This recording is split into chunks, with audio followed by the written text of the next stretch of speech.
Good evening, everyone, and welcome to the Charter Revisions Public Hearing. We'd like to call the meeting to order now. First of all, I'd like to start with the town clerk to read the legal notice into record, please. Just a second, I forgot it, that's my fault. I have it. I have a copy. I have a copy. I'll get it first. Thank you. With my- Thank you, Joe. Just worried about the agenda, and I put the legal notice. Thank you. Notice is hereby given that the Charter Revision Commission will hold a public hearing at 5:30 PM on Tuesday, May 23rd, 2023, in the Plainville Public Library Auditorium to hear comment on the following: the completed draft report. The draft report is available on the town's website at www.plainvillect.com, and copies are also available in the Plainville Library and also the town clerk's office. Dated at Plainville, Connecticut, this 19th day of May, 2023. Thank you, Cindy. Before we start, just for the record again, I would like to ask the commission members to introduce themselves, please, starting to my left. I'm Dana Snell. John Gasparini, chairperson. Quinn Christopher. Joe Rosinski. Thank you. And we're missing Dan Schluzeski, Patrick Kilby, and Anthony Terrazio are the other members on the committee. Unfortunately, our town attorney and assistant town attorney are not available tonight, but they did send a letter to our town clerk, and I would like to read the letter for record purposes as to what they described as to what we, as a charter member, did to the Plainville Charter.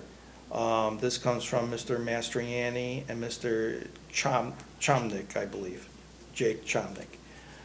Dear committee members, in anticipation of the public hearing to be held on May 23rd, I had the opportunity to review the proposed changes contained on the Commission's draft report. I do not have any objections or concerns regarding the draft report. Sincerely, Assistant Town Attorney Jake Chomnick. Okay. If anyone, as Cindy said, needs a copy, the public need a copy of the charter, we have some right here at the public library. Also, it's on the Plainville website, as Cindy mentioned, and there are also other copies at the town clerk's office at the municipal center. And those are copies Those on are the copies, table right correct. there. Yeah. Okay, now, in the charter itself that what we did and proposed to, if you look at any of the copies that we have, where am I? Okay.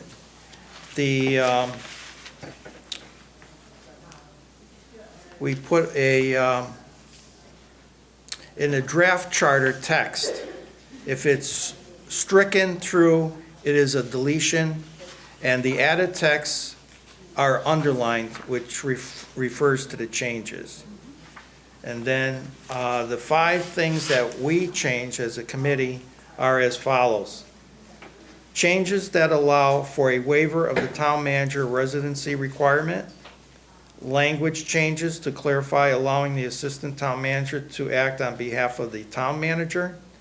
Language to clarify participation in regional health district. Language changes to clarify all-day budget vote.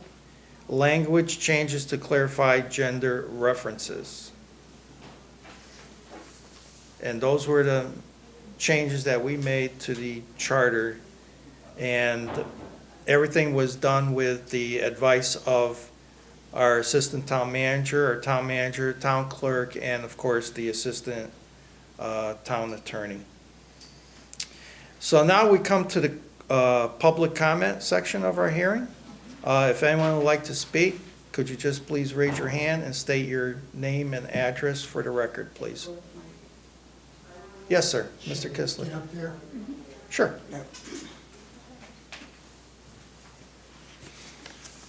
John Kislick, 65 Forest Hill Avenue.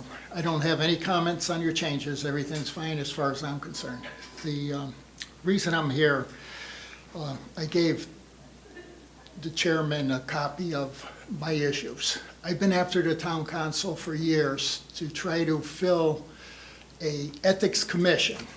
We have never filled that ethics commission. And one of the reasons I think the restrictions and requirements are so difficult, I don't think there's anybody outside of some hermit or something that's living in a cave would qualify for that. It's so strict. So I was wondering if this commission could look at that and see if there's something that could be changed so that we could get an ethics commission. I mean, it's in the charter that Plainville shall have an ethics commission. It shall be appointed by the town council, and we still don't. So I don't know if it's too tough. The other thing I have, and I had an old charter from 1988.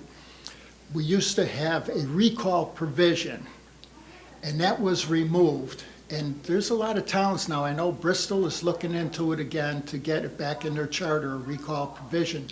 I don't know if something else in the charter, like you have removals, I don't know if that takes the place of when we had recall. But just if this committee could look at it and see what you think, it may not be possible. But those are basically the only things that I had. Thank you. Thank you, John. I'm going to defer that question. Maybe there'd be something to either Andy or Mike, something maybe you didn't hear. We, as obviously people that are just working on this commission, we're not familiar with that part. I mean, we looked at it, but my understanding is that it seems like there isn't anybody they can get to begin with. Now, me personally, I would say an ethics situation, if they can't get anybody, again, maybe I'm wrong, but if it were me, I would say it goes to HR, and HR must work with the town attorney to rectify whatever that problem is. I may be wrong, but I'm gonna defer that question to Andy or Mike to see what else can be done. That's all I could say for that. Well, I would kind of agree with you, but see if town manager has anything different.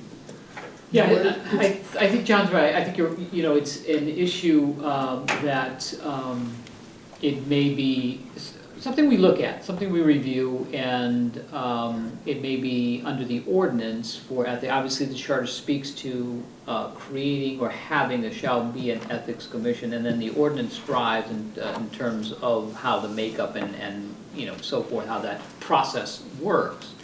So I think we can undertake a review and recommend to the council.